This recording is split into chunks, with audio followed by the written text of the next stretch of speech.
여러분 오늘 2020년의 첫 주일이죠. 네, 신년 주일이 시작됐습니다. 여러분 새롭게 시작된 이 2020년 여러분 어떤 소망함을 가지고 계십니까? 어떤 목표와 어떤 간절한 마음을 가지고 계십니까? 무엇보다도 저와 여러분 예배의 승리자들 되시기를 축복합니다. 아멘. 하나님을 예배하는 그 예배의 승리자가 될 때 여러분 하나님이 우리의 삶을 기뻐하시고 우리와 함께 하시며 저와 여러분의 삶을 인도해 주실 줄 믿습니다. 예배에 나올 때 저희가 사실 주일 한 번 공식적으로 한 번 모이잖아요. 그 어느 때보다 더 사모하는 마음으로 예배했으면 좋겠고 일주일에 한 번이니까 정말 사모하는 마음으로 주님께 나와서 기도하고 기대함으로 예배에 참여하는 저와 여러분들 되시기를 바랍니다. 이제 저희가 1월 한 달 동안 신년 말씀 집회로 이제 주님께 예배를 올려드리려고 하는데요. 주제가 하나님 나라의 복음입니다. 우리 함께 따라해 볼까요? 하나님 나라 복음. 네, 하나님 나라 복음. 이 하나님 나라의 복음이라는 주제로 함께 말씀을 나눌 거거든요. 여러분 그런데 하나님 나라의 복음은요, 우리가 너무나 명확히 아는 것 같지만 사실은 명확히 알고 있지 못하는 것 같아요. 우리가 누구를 믿고 구원받았습니까? 예수 그리스도를 믿고 구원받았죠. 예수님을 믿고 구원받았고 하나님 나라의 복음을 듣고 그것을 믿고 구원받은 우리들인데, 그래서 우리가 그것을 믿고 신앙생활을 하고 있는데, 여러분 하나님 나라의 복음에 대해서 말씀해 보세요. 하나님 나라의 복음이 뭡니까? 라고 했을 때 우리가 명확하게 설명하지 못하고 그것에 대한 분명한 개념이 우리 안에 자리 잡지 못하고 있는 것을 보게 됩니다. 왠지 좀 낯설어요, 하나님 나라 복음이. 여러분 우리는 복음 하면 어떻게 뭐라고 보통 이야기하시고 설명을 하십니까? 복음, 여러분 복음이 뭡니까? 기쁜 소식이죠. 그 기쁜 소식의 내용이 뭡니까? 라고 물어봤을 때 우리는 이렇게 이야기합니다. 예수님께서 나를 위해 이 땅 가운데 오셨습니다. 그리고 나를 위해 십자가에 달리셨고 우리는 죄사함 받고 우리는 하나님의 백성이 되어서 우리는 구원받았습니다. 이게 복음이죠. 이게 복음인가요? 이게 복음인가요? 이게 복음이죠. 여러분 그런데 보세요. 여기에 목적은 뭡니까? 그래서 우리가 결국에는 천국 간다라는 거거든요. 그러니까 복음이요, 우리가 예수님 믿고 구원받아 죄사함 받아갖고 우리는 결국엔 하나님의 백성이 되고 천국에 간다. 복음이 결국에는 천국에 가는 티켓 정도로 여겨지게 되었다라는 거예요. 예수님이 나의 죄를 사해 주신 거는 이제 내가 천국 가게 되었어. 그거에 머무르고 그거에 만족하게 된다라는 것입니다.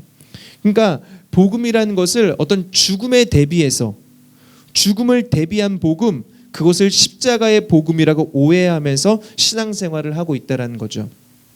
여러분 그러니까 죽음에 대비한 복음이라면 굳이 여러분이 젊은 시절에 믿을 필요가 뭐 있겠습니까? 죽음 대비하면 마지막에 죽기 직전에 믿으면 되는 거 아닌가요? 만약에 정말 구원을 받기 위한 목적이라면 그 복음이라는 게, 여러분 그런데요, 복음은요 우리가 구원받기 위해서, 구원이 우리의 목적이 아니에요.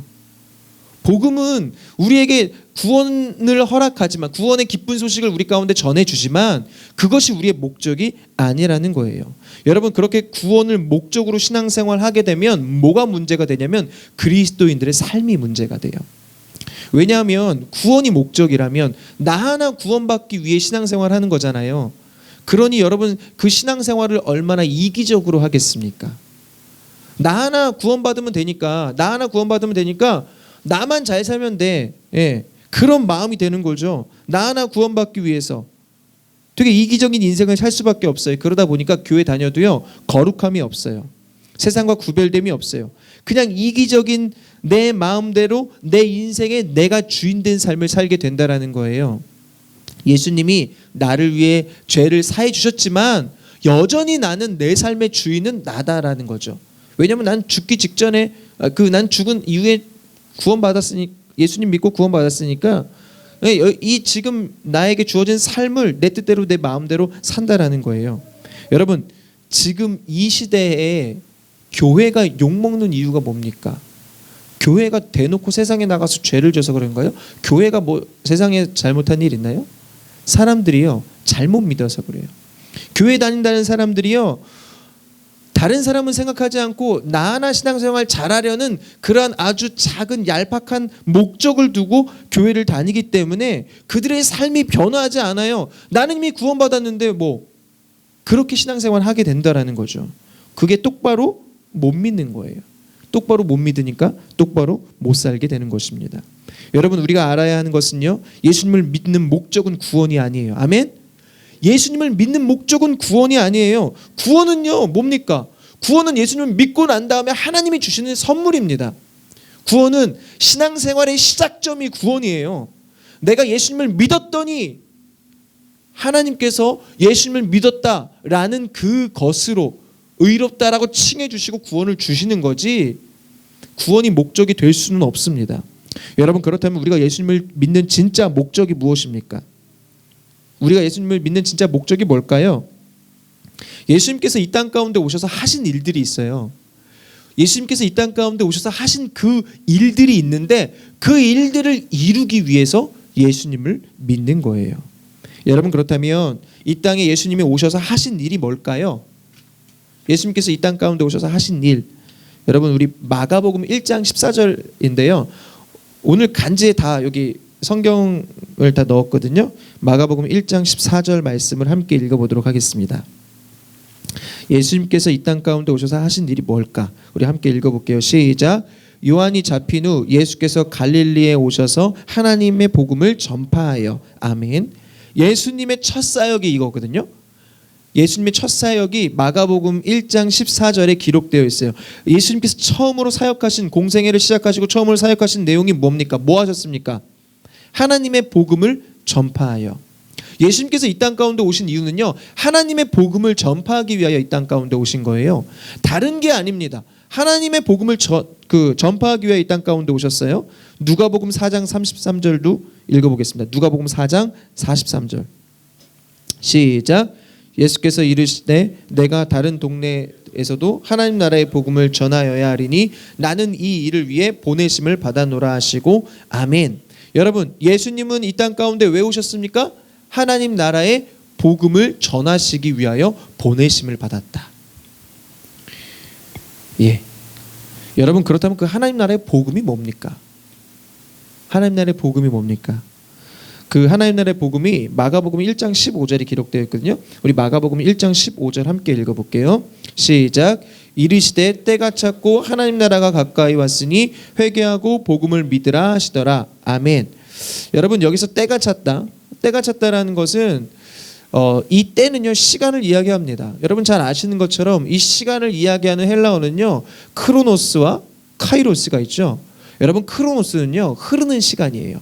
지금 막 시간이 흐르고 있죠. 역사 속에서 흐르는 시간, 지금 우리에게 흐르는 시간, 이게 크로노스입니다. 여러분, 그런데 카이로스는 뭐냐면 그 흐르는 시간 가운데 하나님이 개입하셔서 하나님이 함께 하시는 특별한 시간, 하나님의 역사가 있는 시간이 카이로스예요. 여러분, 이 때가 찼다라는 것은 이 카이로스의 때를 이야기합니다. 어떤 때가 찼느냐? 무슨 때가 찼느냐? 하나님 나라가 가까이 왔으니. 하나님 나라가 가까이 왔으니. 여러분, 하나님 나라가 가까이 왔다라는 거예요. 하나님 나라가 가까이 왔으니 회개하고 복음을 믿어라. 여러분 보십시오. 하나님 나라가 가까이 왔다라는데, 하나님 나라가 가까이 왔다라는 것은 하나님 나라가 임한 겁니까? 하나님 나라가 임한 거예요?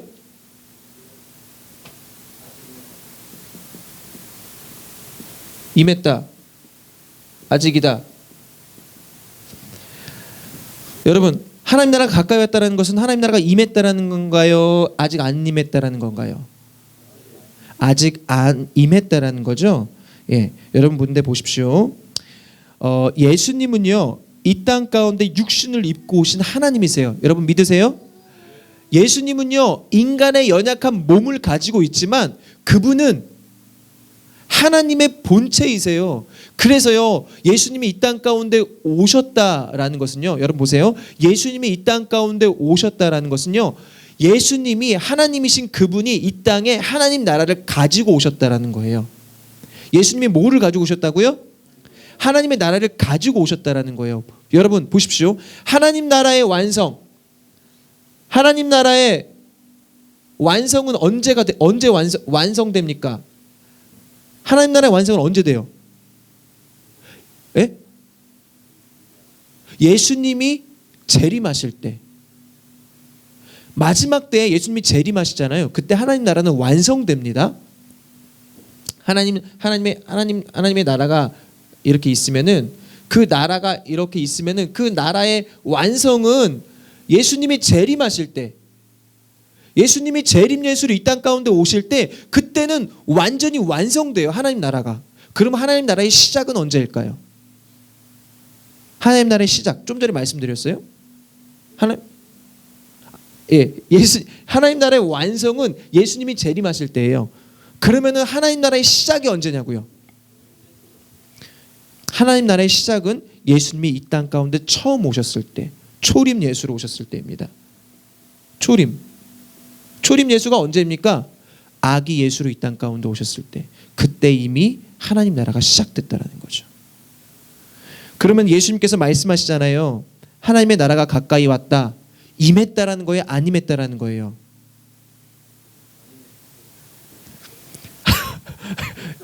제가 어렵게 설명했다면 용서하시고 다시 말씀드릴게요. 하나님 나라의 완성, 예? 자 보세요. 하나님 나라의 완성은요, 하나님 나라의 완성은 예수님께서 재림하실 때, 예수님이 재림하실 때, 그때 하나님 나라가 완성돼요. 그때는요 어떤 때입니까? 우리가 요한계시록에서 배운 때예요. 모든 사람이, 모든 민족이, 모든 피조물이 그분을 보고 이분이 하나님이시구나 인정할 수밖에 없는 그 마지막 때예요. 우리가 이제 결국 구원받게 되는 그 마지막 때인데, 그때가 하나님 나라의 완성이라면 이 하나님 나라의 시작이 언제냐라는 거죠. 근데 아까 말씀드렸잖아요. 예수님께서 이 땅 가운데 오셨을 때 예수님은 인간의 연약한 몸을 입고 오셨지만 그분은 하나님의 본체시라고 말씀드렸잖아요. 그분이 이 땅 가운데 오셨다라는 것은 그분이 하나님의 나라를 가지고 오셨다라는 거예요. 초림 예수로 말미암아 하나님 나라가 이미 시작됐다라는 거죠. 초림 예수는 아기 예수를 말합니다. 처음 오신. 그래서 이 초림의 때를 뭐라고 이야기하냐면요, 그런데 보세요. 이제 막 시작됐잖아요. 하나님 나라가 시작됐잖아요. 하나님 나라가 시작됐는데 완성된 건 아니죠. 그러면은 이때가 하나님 나라가 임했어요, 안 임했어요? 임한 상태예요. 근데 이미 임한 상태예요. 그런데 완전히 완성된 상태는 아니죠. 그래서 이때의 상태를 임이라고 합니다. 우리 함께 따라해볼까요? 임이.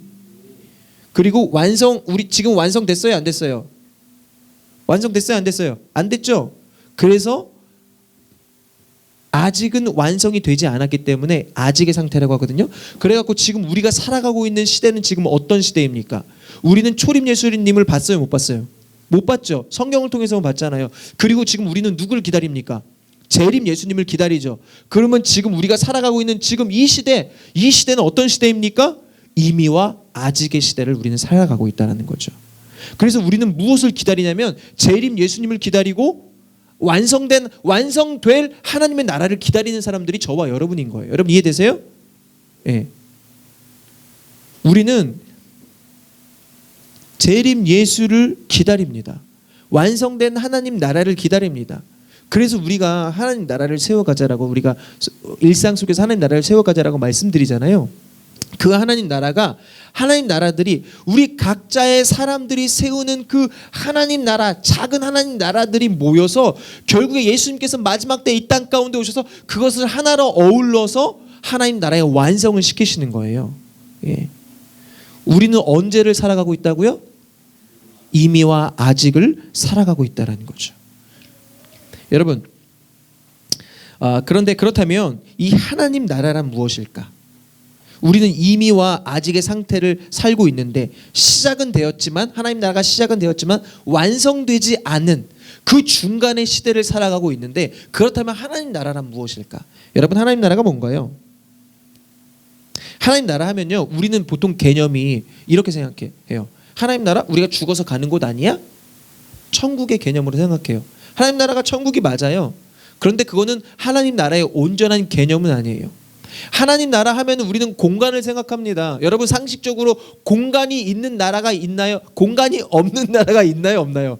공간이 없는 나라가 있어요, 없어요? 공간이 없는 나라는 없습니다. 상식적으로 모든 나라는 다 공간과 영토가 있습니다. 여러분 그런데요. 하나님 나라는 어떤 특정한 공간에서만 이루어지는 나라가 아니에요. 왜냐면요. 이 세상을 창조하신 분이 누굽니까? 하나님이죠. 이 세상에 하나님의 창조가 미치지 않은 곳이 있어요, 없어요? 없어요. 모든 영역을 다 하나님이 창조하셨어요. 그래서 모든 영역이 다 하나님의 나라가 될 수 있죠. 그렇기 때문에 여러분 모든 영역이, 이곳도, 여러분의 집도, 여러분의 가정도, 여러분의 직장도, 전 세계 어디든 하나님의 나라가 다 될 수 있어요. 왜냐하면 모든 것이 다 하나님의 창조물이니까, 피조물이니까. 그렇기 때문에 이런 공간은 하나님 나라를 정의할 수 있는 요소가 아니에요. 우리는 뭐 어느 나라 하면 어디야 이렇게 이야기하잖아요. 일본 어딨어? 거기에 있고. 그렇잖아요. 근데 하나님 나라는 그런 공간의 개념이 아니라는 거예요. 그렇다면 하나님 나라가 무엇인가? 여러분 하나님 나라를 이렇게 좀 이해하기 위해서 국가의 정의를 한번 좀 떠올려 볼게요. 뭐 다들 졸업한 지 오래됐으니까 여러분 국가의 3요소가 뭡니까? 예. 처음 들은 거 아니에요? 예. 여러분 국가의 3요소가 뭐죠? 국가의 3요소? 국가의 3요소. 지금 말씀하신 것처럼 국민 주권, 영토예요. 여기서 가장 중요한 게 뭔가요? 왜요? 국민. 자, 국민이 중요하다. 됐고요. 국민대. 영토가 중요하다. 영토 하나. 기성형제 주권인가요? 네. 자, 다수결이 이제 이렇게 좀 통용이 되는 시대가 민주주의 시대죠. 네. 맞아요. 여러분 보세요. 여기서 국가의 3요소 중에서 가장 중요한 건 국민이에요. 왜 국민이 중요한지 아세요? 주권과 영토를 소유하는 주체가 바로 국민이기 때문에 그렇습니다. 예, 국민이 가장 중요해요. 그런데 여러분 국민이 가장 중요한 그러한 시대는요, 국민이 주권을 가지고 있는 시대, 국민이 영토를 가지고 있는 그러한 시대에 나타나는 그 형태는 민주공화국의 형태거든요. 민주공화국의 형태인데, 민주공화국의 형태, 국민이 주권을 가지고 있다, 국민이 영토를 가지고 있다라고 이렇게 나타나는 시대가 바로 민주주의 시대인 거예요. 우리 함께 따라해볼까요? 민주주의 시대. 지금 우리가 살아가고 있는 시대가 무슨 시대입니까? 민주주의 시대잖아요. 민주주의 시대잖아요. 그래서요, 여러분, 국민이 주권을 가지고 있기 때문에 우리가 뭐 합니까? 선거하죠. 선거하잖아요. 선거를 해서 우리 국민의 그 주권을 가지고 우리 앞에서 일할 수 있는 사람들을 우리가 선택하는 거잖아요. 그 사람이 못하면 다음에 뽑나요? 안 뽑나요? 안 뽑죠. 국민이 주권을 가지고 있는 나라, 그게 바로 우리 민주공화국의 형태로 나타나고 있는 지금 민주시대, 민주주의 시대, 지금 이 시대의 나라들을 이야기합니다. 여러분, 그래서요, 국민이 영어로 뭡니까? 국민이 영어로 뭐예요? 국민이 영어로 뭐예요? 미안합니다. 국민이 영어로 네이션이에요. 그러면 국가는 뭡니까? 예? 국가는 뭐예요? 스테이츠죠. 근데 여러분, 때로는 우리가 이 네이션을 나라라고 쓰기도 합니다. 맞아요? 맞아요? 왜 네이션을 국민이라고도 쓰고 나라라고도 쓸까요? 국민이 곧 국가이기 때문에 그렇습니다. 와, 이거 뭐 제가 뭐 어려운 개념을 설명하는 게 아니고, 여러분 잘 보세요. 이게 지금 민주주의 시대의 개념이라는 거예요. 그런데 여러분 보세요. 네이션이 나라라는 뜻도 있고 국민이라는 뜻도 있다라는 것은 결국 국가가 나라라는 것이, 국민이 곧 나라라는 것이죠. 국민이 곧 국가라는 것이죠. 그런데 여러분 이때는 민주주의 시대라고 했어요. 그렇다면 여러분 왕정 시대는 주권을 누가 가지고 있나요? 왕이 가지고 있죠. 선택을 누가 하나요? 어떤 선택들을 누가 하나요? 왕이 하고 있죠. 여러분, 그래서요, 이 왕정시대의 나라는요, 왕정시대의 나라를 뜻하는 그 헬라어가 바실레이아예요. 바실레이아. 이 바실레이아는요, 바실리우스라는 이 왕이라는 헬라어에서 나온 단어가 이 바실레이아예요. 무슨 말인지 아시겠어요? 왕이 주권을 가지고 있는 나라이기 때문에 그 나라 자체가 왕이라는 단어에서 파생이 됐다라는 거예요. 여러분 이런 개념이죠. 킹. 킹이 뭡니까? 왕이죠. 킹덤은요? 킹덤은요? 왕국이잖아요. 왕국은 누가 다스리냐요? 왕이 다스리죠. 그렇기 때문에 이 킹덤, 킹에서 파생된 이 킹덤이라는 이 단어가 생겨난 거거든요. 주권을 누가 가지고 있느냐? 주권을 누가 가지고 있느냐? 여러분 이런 개념을 가지고 하나님 나라를 좀 볼게요. 하나님 나라는요 어떤 특별한 공간이 아니라고 말씀드렸죠. 하나님 나라는요 지금 이 왕정 시대에는 왕이 다스리기 때문에 그 왕으로부터, 왕이라는 단어로부터 나라라는 개념이 생겼던 것처럼, 국민이 주권을 가지고 있으면 국민이 곧 국가다, 네이션을 쓰는 것처럼 하나님의 나라는 주권을 누가 가지고 있습니까? 하나님이 가지고 있는 나라가 바로 하나님 나라인 거예요. 하나님이 주권을 가지고 있는 나라가 하나님 나라인 거예요.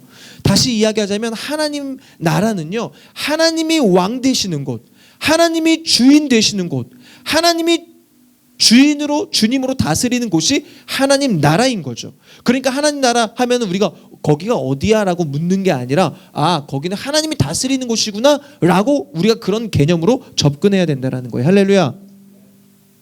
여러분 이곳이 하나님 나라입니까? 우리가 예배하는 곳이 하나님 나라인가요? 이곳 가운데 하나님이 다스리시고 통치하시면 이곳이 하나님 나라인 거예요. 우리가 하나님의 명령을 듣고 하나님의 말씀을 듣고 하나님이 우리의 왕이십니다. 왕이신 나의 하나님, 우리가 주님을 높여드립니다. 이 고백 가운데 하나님이 이곳 가운데 하나님 나라로 임재하시는 거예요. 하나님의 역사로 나타나시는 거예요. 그게 바로 하나님 나라예요. 여러분 그런데 하나님이 우리의 주가 되신다. 하나님이 우리의 왕이 되신다. 여러분 이것이 바로 복음이에요. 우리 함께 따라해볼까요? 복음. 하나님의 나라가 우리 가운데 임했죠. 우리가 하나님이 우리의 주인 되십니다. 그래서 우리는 하나님이 우리의 주인 되시고 우리는 하나님의 백성이 된 거예요. 그게 바로 복음인 거예요. 다른 게 복음이 아니고요. 여러분 하나님이 우리의 주가 되신다라는 것을 믿으십니까? 하나님이 우리의 주님이 되신다는 것을 믿으세요? 여러분 그런데요 이것을 믿는다라는 것은요 그냥 그 사실을 내가 받아들일게 그게 믿음이 아니고요. 정말 이것을 믿는다라면 하나님이 나의 주님이 되시게끔 해야 돼요. 여러분 다시 한번요. 하나님이 나의 주인이심을 믿는다라는 것은요 그냥 내가 그 사실을 받아들이는 게 아니고 정말로 하나님이 나의 주인이 되시게끔 우리가 노력해야 된다는 거예요. 나의 몸과 나의 마음에서, 여러분의 가정에서, 여러분의 회사에서, 여러분의 삶의 모든 영역에서 여러분이 주인된 모든 삶을 내려놓고 하나님이 나의 주인이 되시게끔 여러분이 하셔야 한다는 거예요. 그게 바로 하나님이 나의 주인이심을 믿는 것입니다. 여러분 그런데요 그런 일들을 하기 위해서 전제되는 일들이 있어요. 전제되는 일이 뭔가? 우리 마가복음 1장 15절 말씀 함께 읽어볼게요. 마가복음 1장 15절 여러분이 읽어주세요. 시작.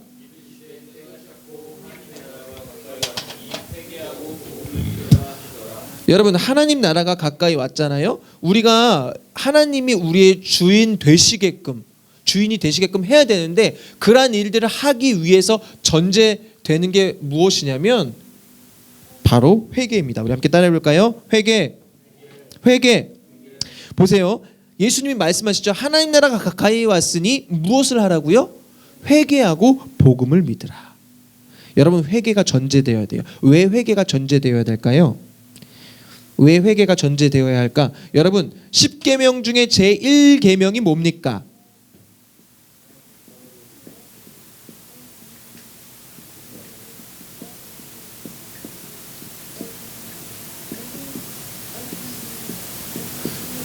여러분 이게 바로 10계명 제1계명이에요.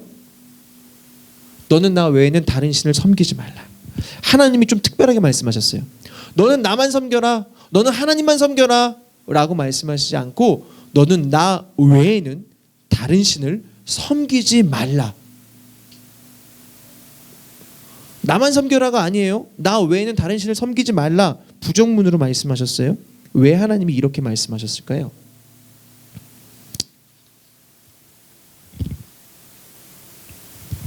하나님이 이렇게 말씀하신 이유는요, 하나님의 주되심, 하나님이 우리의 왕이 되시려면 우리의 삶 가운데 우리에게 우리의 모든 영역 가운데 주님이 되어주시기 위해서는요, 하나님이 아니면서 우리의 삶에 주인 노릇을 하고 있었던 그 무엇인가를 우리가 배제를 시켜야 돼요.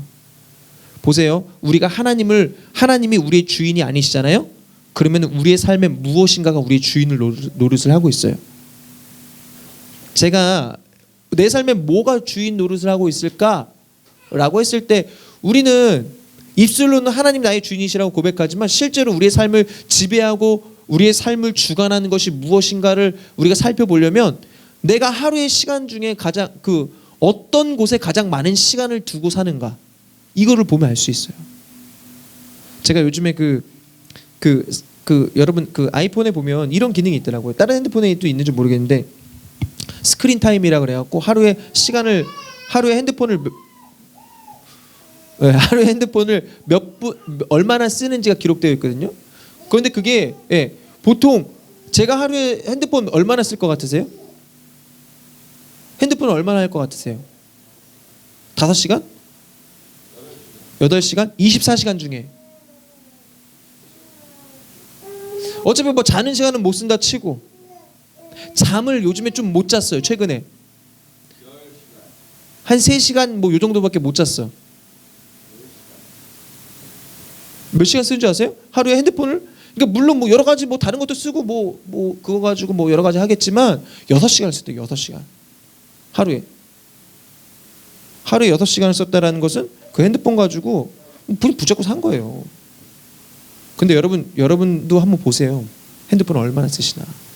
그러니까 물론 제가 내비를 켜고 또 제가 제가 유튜브 좀 설교를 많이 듣거든요. 유튜브를 해놓고 어쨌든 다 그게 스마트폰으로 하잖아요.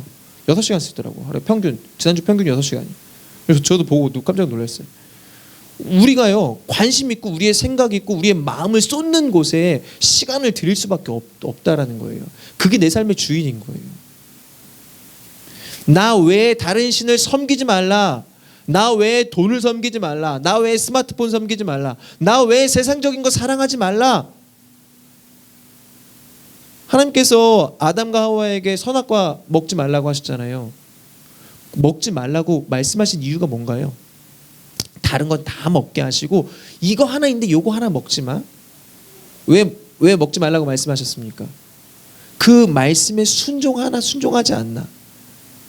그게 선악과는요, 이 아담과 하와는 이미 창조주 하나님과 같은 존재이지만 그러나 너희는 창조주가 될 수 없어. 너희는 피조물이야 라는 어떤 경계선을 그어 놓으신 거거든요. 근데요, 사람은요 그러한 경계선에 침범해서 하나님이 되고자 하는 마음들이 있는 거예요.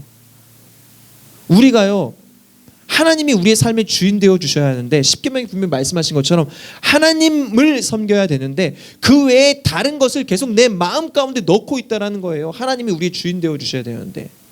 그래서 여러분, 회개란 무엇이냐? 회개해야 된다 그랬잖아요. 회개란 무엇이냐면, 회개는 그냥 눈물 흘리고 통곡하고 이게 회개가 아니고요, 나 외에 다른 신을 섬기고 있던 그 모든 것들을 내려놓고 나의 삶의 방향과 모든 것들을 하나님께로 돌이키는 것, 그것이 바로 회개인 거예요. 회개는 돌이키는 것, 내 삶의 모든 시각과 방향을 하나님께로 돌이키는 것, 그게 바로 회개인 거예요. 그래서 예수님 뭐라고 말씀하십니까? 하나님 나라가 가까이 왔으니 무엇을 하고? 회개하고 복음을 믿으라. 그래서 우리 가운데 회개가 필요한 거예요. 우리 옆 사람에게 이야기합시다. 회개합시다. 시작. 예. 저와 여러분이 모두가 회개하기를 소망합니다. 우리의 모든 세상적인 주인 삼고 있던 그 모든 것들을 다 내려놓고 오직 하나님께로 돌이킬 수 있는 저와 여러분들이 되시길 소망합니다. 여러분, 그렇다면 우리가 이제 그러한 하나님을 믿고 그러한 예수 그리스도를 믿고 구원받는 인생이 되는데, 구원이란 무엇인가? 여러분, 구원이란 뭘까요? 구원은요, 하나님이 나의 왕, 하나님이 나의 주인이 되시고 나는 그분의 백성이 되는 상태, 그 상태가 바로 구원이에요. 내가 하나님의 백성이 되는 그 상태가 구원이라고요. 그러니까 우리는 죽어서 천국 가는 것만 구원이라고 생각했어요. 예수님이 이 땅 가운데 오신 이유가 뭡니까? 구원하시기 위해서 오셨어요. 아멘? 그러면 우리는 지금 예수님을 믿고 있어요. 아멘? 그러면 지금 우리는 예수님을 믿고 예수님의 통치와 예수님의 왕되심을 믿고 있기 때문에 우리는 구원받은 상태다라는 거예요. 예, 우리는 구원받은 것을 믿고 살아가잖아요. 그리고 계속해서 구원을 우리가 이루면서 살고 있잖아요. 그게 바로 구원의 상태인 거예요. 예. 예수님이 이 땅 가운데 오셔서 우리를 구원하셨는데 어디로부터 구원하셨느냐? 깨어진 세상으로부터, 죄로부터 우리를 구원하셨어요. 그런데요, 구원하셨다라는 것은요, 하나님이 나의 주인, 나의 주님이 나의 주인이 되어 주실 때거든요. 근데 그 하나님이 나의 주인 되어 주실 때는요, 교회에서만 나의 주인이 되어 주신 게 아니라 내 삶의 모든 영역 가운데 주인이 되어 주실 때 나는 나의 모든 삶 가운데 구원받은 인생이 된다라는 거예요. 여러분, 이것이 왜 중요하냐면 요즘 성도들의 문제가 뭐냐면 세상과 교회를 분리해요. 세상은 악하고 교회는 거룩하다. 그래서요, 성도들이 어디에서 신앙생활합니까? 교회에서 신앙생활해요. 밖에서는 신앙생활 안 해요. 그게 문제인 거예요. 나는 하나님은, 예수님은 나의 모든 삶의 영역 가운데 나를 구원해 주셨다라는 믿음이 그래서 있어야 되는 거예요. 여러분, 직장에서도 나는 구원받았어요. 아멘? 여러분이 화장실에서 볼일 보는 그 순간에도 여러분은 구원받았어요. 아멘? 여러분이 죄를 짓고 있는 그 순간에도 여러분은 구원받았어요. 아멘? 왜냐하면 죄를 짓는 그 순간에도 하나님은 나의 왕이시기 때문에 그렇습니다. 우리가 그 믿음이 있어야 돼요. 그 믿음이 있을 때 우리는 죄를 짓다가도 돌이킬 수 있는 거예요. 아, 그렇구나. 이렇게 살면 안 되는구나. 여러분, 그러한 삶의 모습이 바로 오늘 본문 말씀인 잠언 3장 6절의 말씀인 거죠. 우리 잠언 3장 6절 말씀 우리 함께 읽어보도록 하겠습니다. 개역개정 우리말 성경 한 번씩 읽을게요. 시작. 너는 범사의 그를 인정하라. 그리하면 내 길을 지도하시리라. 내가 하는 모든 일에서 그분을 인정하여라. 그러면 그분이 내 길을 알려줄 것이다. 아멘. 여러분, 우리가 하나님을 인정해야 되는 때는 범사예요. 모든 상황이에요. 모든 순간이에요. 여러분이 다른 세상에 나가서 딴짓을 하고 있는 그 순간 가운데서도 하나님을 여전히 인정하셔야만 한다라는 거예요. 모든 상황 속에서 하나님의 주되심을 고백해야 된다라는 거예요. 짜증나도, 부부끼리 싸워도, 화나도, 절망적이어도, 고난의 순간에도, 여러분이 절망 가운데 빠졌다 할지라도, 여러분에게 좋지 않은 소식이 들려진다 할지라도 하나님이 여전히 나의 주인 되심을 인정하고 고백해야 된다라는 것입니다. 그럴 때 그분이 우리들의 삶을 인도하시는 거예요. 그분의 인도하심을 받는 삶이 바로 구원받은 삶이에요. 할렐루야. 여러분 믿으세요? 예. 그걸 믿는 사람들이 그리스도인이고요. 그래서 그리스도인들의 삶이 중요한 거예요. 왜냐하면 우리는 교회에서만 하나님을 인정하는 것이 아니라 내 삶 가운데에서 하나님을 인정하게 되거든요. 하나님이 창조하신 모든 피조 세계에서 하나님을 인정하는 삶을 살아야만 해요. 여러분, 그것이 바로 우리가 예수님을 믿는 목적이에요. 예수님을 믿는 목적은 구원받기 위함이 아니라 내 삶의 모든 영역에서 하나님을 인정하기 위해서 우리는 예수님을 믿는 거예요. 예수님이 이 땅 가운데 오셔서 하신 일이 무엇이냐면 죄악에 빠져있는 우리들을 구원하셨어요. 하나님 나라의 복음을 전하시고 난 다음에 예수님이 뭘 하셨냐? 심판과 회복을 하셨어요. 우리 함께 따라해 볼까요? 심판과 회복. 심판과 회복을 하셨는데 이 심판과 회복이라는 주제로 우리가 다음 주에 말씀을 나눌 건데요. 심판과 회복을 하셨는데 그것을 위해 이 땅 가운데 오셨는데 그 심판을 예수님은 심판주로 오셨거든요. 심판주로 오셔서 뭐 하셨습니까? 누구를 심판하셨습니까? 본인 자신을 심판하셨어요. 십자가에서 본인 자신을 심판하셨다고요. 그리고 난 다음에 회복하는 역사들을 시작하신 거죠. 십자가에서의 심판을 통해서 이 땅 가운데 회복이 시작된 거예요. 여러분, 우리가 예수님을 믿는 이유는 모든 상황 속에서, 여러분의 삶의 모든 영역 속에서 하나님을 인정하기 위해서 예수님을 믿는다라고 했거든요. 예수님께서 이 땅 가운데 오셔서 하신 일이 심판과 회복이라고 했잖아요. 십자가의 사건을 통해서 회복이 이 땅 가운데 일어나고 있다라고 했잖아요. 여러분을 통해서 회복의 사건이 일어나야 해요. 우리가 예수님을 믿는 이유예요. 하나님이 나의 주 되심을 인정하고 내가 나의 삶의 모든 상황 속에서 하나님을 인정하고 고백할 때, 그럴 때 내 삶 가운데 예수님께서 행하셨던 그런 회복의 역사들이 일어나게 된다라는 거예요. 우리가 무엇으로 변화됐습니까? 저와 여러분이 무엇을 듣고 변화됐습니까? 복음을 듣고 변화됐죠. 복음이 뭡니까? 회복하는 능력이 있는 게 복음이에요. 저와 여러분이 죽을 수밖에 없는 자들이지만 우리가 생명을 얻고 구원받은 자들이 되어서 이 자리에 앉아서 하나님을 예배하는 존재가 되었잖아요. 우리는 죽음을 향해 나아가고 있는 것이 아니라 하나님 나라를 향해 나아가고 있는 자들이잖아요. 이게 바로 회복의 역사거든요. 그렇기 때문에 저와 여러분을 통해서 예수님께서 하고자 하신 일이 무엇이냐? 바로 회복의 역사인 거예요. 우리 함께 따라해 볼까요? 회복의 역사. 우리가 회복의 역사, 저와 여러분도 복음을 통해 회복의 역사가 됐으니까, 그렇다면 우리를 통해서 회복의 역사가 어떻게 일어날까? 복음을 전하는 거죠. 그거를 그냥 단순히 전도하라는 건가? 라고 받아들이면 안 돼요. 회복하기 위해선 복음을 들어야 돼요. 그게 유일한 통로예요. 그렇기 때문에 우리가 전도하라라고 말씀을 드리는 게 아니고, 우리의 삶 가운데 회복의 역사가 있게 하기 위해선 우리가 복음을 살아내야 되고 복음을 증거하는 삶을 살아야 한다는 거예요. 그 복음을 듣는 자들만이 회복할 수 있기 때문에 그렇습니다.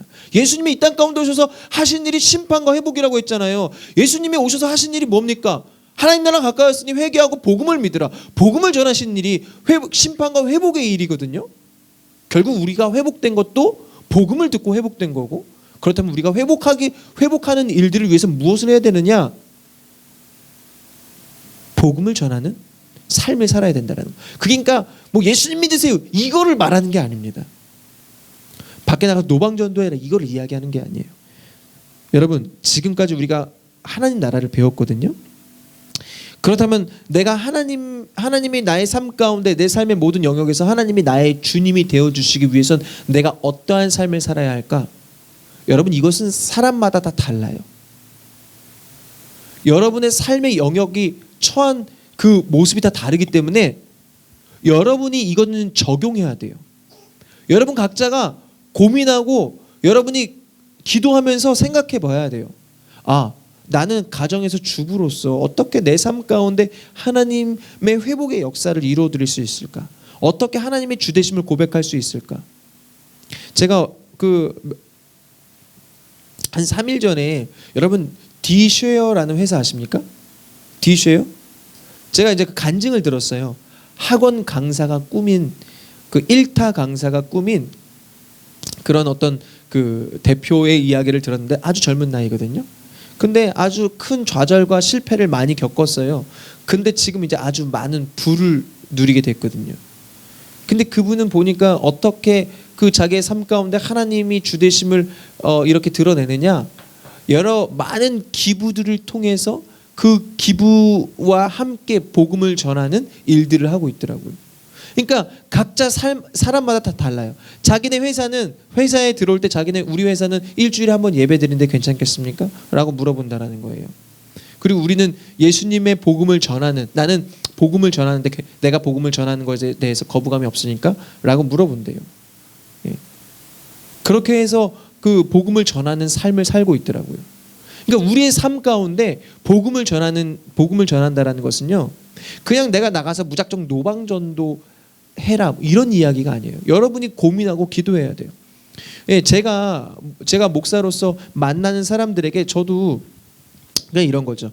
제가 저희 건물에서 이제 저희 집에 4층인데 4층 건물에 이제 옆집도 있고 아랫집들도 있고 이렇게 하는데, 그 사람들이 제가 목사인 걸 몰라요. 사실 사람들끼리 잘 마주치지도 않거든요.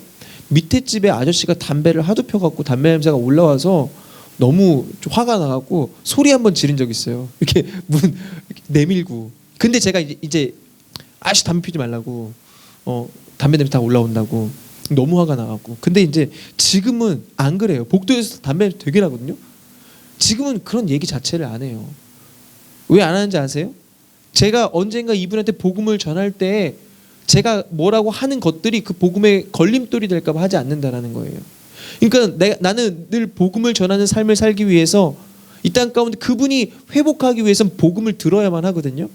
그러니까 우리는 그런 내 삶의 영역 가운데 내가 어떻게 하면 복음을 전하는 삶을 살 수 있을까? 그것들을 고민하고 여러분 기도해보고 내 삶 가운데 적용하는 모습들이 우리 가운데 필요하다라는 거예요.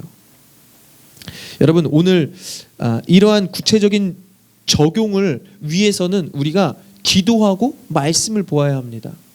근데 기도하고 말씀을 보는 것이 그냥 단순히 이제 새해 됐으니까 기도합시다, 그냥 말씀 봅시다 라고 이야기하는 게 아니에요. 우리가 그 기도와 말씀을 통해서 주님의 인도하심을 받는 것이 중요한데, 이게 왜 중요하냐면 사도 바울을 한번 좀 살펴볼게요. 여러분 사도행전을 보면요, 사도 바울이 어떤 사람인지가 잘 기록되어 있습니다. 여러분 사도 바울 하면 어떻습니까? 회심하기 전부터 보자면 사도 바울은 기독교를 없애려고 했던 사람이에요. 예, 없애려고 했던 사람이고요. 사도 바울은요, 믿는 사람들을 핍박했고 스데반이 순교했을 때에 스데반이 순교하고 그 스데반을 사람들이 이 사울의 발 앞에 내려놨어요. 그 정도로 기독교를 핍박하고 기독교를 증오했던 사람이 이 바울이었습니다. 그런데 여러분 바울이요, 다메섹 도상에 다메섹으로 가다가 그 기독교를 핍박하려고 가다가 그곳에서 누구를 만납니까? 예수님을 만나잖아요. 예수님을 만나고 변화됩니다. 그가 예수님을 만난 사건이요, 아주 중요한 사건이에요. 이 바울은요, 예수님을 만나고 난 다음에 그의 인생의 주인이 그였는데 그의 인생의 주인이 예수님으로 바뀌는 사건입니다. 그리고 난 다음에 그가 무엇을 하냐면 회개하고 복음을 믿게 되거든요. 예수가 그리스도다, 예수가 메시아다라는 사실을 믿게 되거든요. 여러분 그가 예수님을 믿고 난 다음에 사도행전을 보면요, 뭐라고 기록되어 있냐면 그가 예수님을 믿고 난 다음에 그가 바로 예루살렘으로 가서 그 사도들과 함께 만났다라고 기록되어 있어요. 그러면 그가 예수님 믿고 난 다음에 예수님을 만나고 난 다음에 바로 예루살렘으로 갔구나라고 생각이 되어지거든요. 그런데 갈라디아서를 보면요, 이렇게 기록되어 있어요. 그 사도 바울이요, 그렇게 예수님을 만나고 난 다음에 바로 사도들을 만나러 간 것이 아니라 그는 아라비아 광야로 나아갑니다. 아라비아 광야로 나아가서 3년을 머물게 돼요. 3년 동안 그가 뭐 했을까요? 3년 동안 뭐 했을까? 광야 아무것도 없어요. 사람도 없고 그는 그 아라비아 광야로 나아갔는데 거기서 뭘 했다라고 기록은 안 되어 있거든요. 근데 그가 돌아와서 무엇을 했냐면 예루살렘에 15일간 머물면서 뭘 했느냐? 복음을 전했어요. 예수님이 왜 메시아이실 수밖에 없는가를 변증을 했다라는 거예요. 사람들이 왜 예수님이 메시아입니까? 왜 예수님이 하나님의 아들입니까? 라고 했을 때 거기에 대해서 변증했다라는 거예요. 그렇다면 사도 바울은 3년 동안 뭘 했을까요? 예수님이 메시아다라는 것들을 말씀을 통해 공부했다라는 거죠. 말씀을 다시 본 거예요. 말씀을 보고 기도하면서 정말 이가 하나님의 아들이시구나, 정말 진리이시구나, 이분이 생명의 주권자이시구나 라는 것들을 그 3년 동안 깨닫게 된 거예요. 3년 동안 공부하면서 더 깊이 알게 된 거죠. 여러분 그리고 난 다음에요, 사도 바울이 또 10년간 다소에서 머물게 됩니다. 어디에서 머문다고요? 10년간 다소에서 머물어요. 근데 그 10년 동안 다소에서 머물면서 뭘 했는지 그 기록이 없어요. 그런데 여러분 사도행전을 보면요, 사도행전 읽어보셔서 다 아시겠지만 처음에는 제자들의 이야기로부터 시작됩니다. 제자들이 성령 받고 그들이 기도하고 막 설교하고, 베드로가 설교할 때 3,000명이 돌아오고, 베드로 중심으로 제자들이었다가 베드로 중심으로 갔다가 어느 순간부터인가 한 사람에게 집중이 됩니다. 그 한 사람이 누굽니까? 바울이죠. 그게 바로 사도행전 11장부터 13장부터 28장 마지막까지. 그때는 다른 수많은 사람들이, 수많은 사도들도 많은 사도들이 있었잖아요.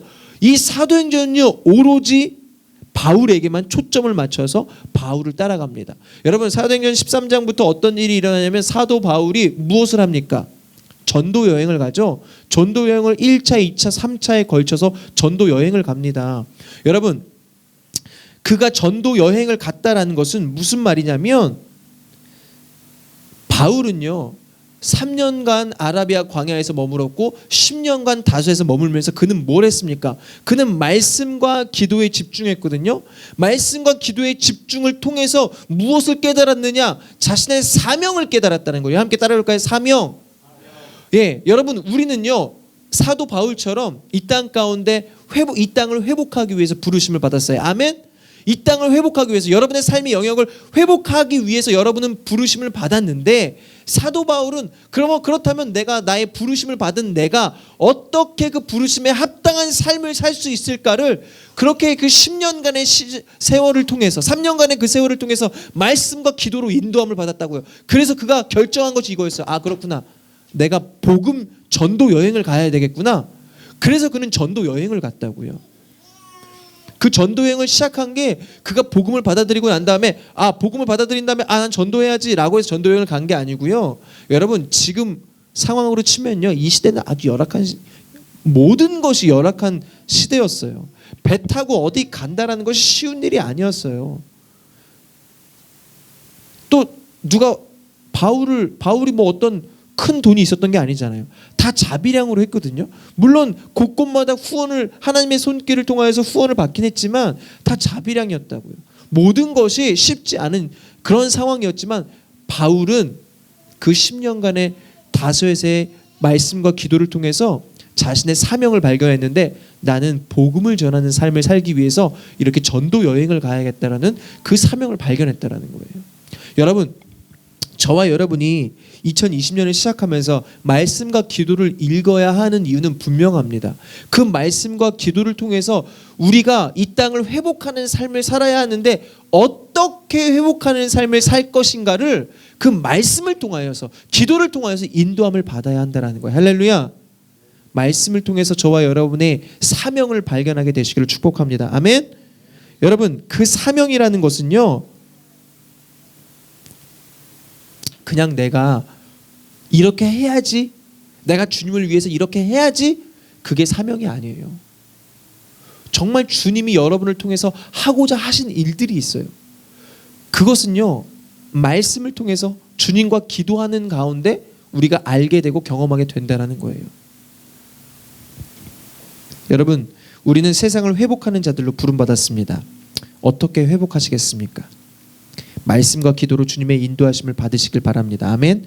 말씀과 기도로 저와 여러분들의 사명을 발견하게 되시기를 축복합니다. 자, 이제 결론이에요. 하나님 나라는 어떤 곳입니까? 하나님이 주가 되시는 곳, 하나님이 왕이 되시는 곳. 그곳은 어디나 하나님 나라입니다. 그곳이 못 미칠 영역이 있을까요? 없을까요? 그것이 못 미칠 영역은 없습니다. 하나님은 언제나 우리의 주인이시기 때문에 그렇습니다. 그렇기 때문에 여러분이 범사에 하나님을 인정하는 삶을 살게 되시기를 축복합니다. 그럴 때 여러분을 통해서 그곳 가운데 하나님 나라가 임하는 거예요.